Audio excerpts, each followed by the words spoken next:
Hello everyone, this is Tejal from Sunmol Software and today we will see how to add public holidays for company configurations in HR. So let's start. Just click on HR module and select public holidays.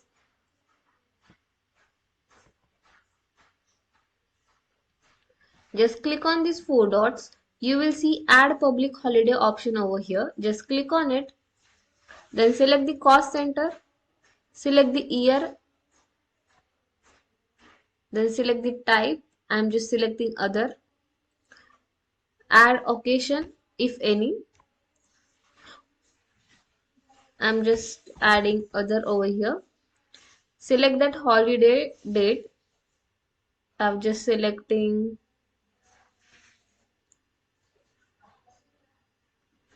16 over here.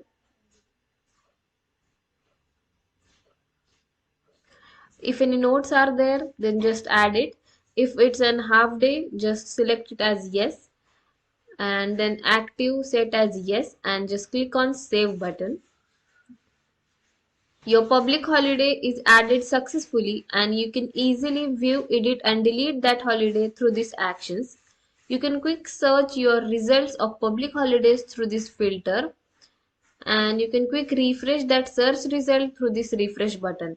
This is how you can add your public holidays. If you get any query to add your public holidays, then please connect us at contact us@sunmolsoftware.com. See you in the next video.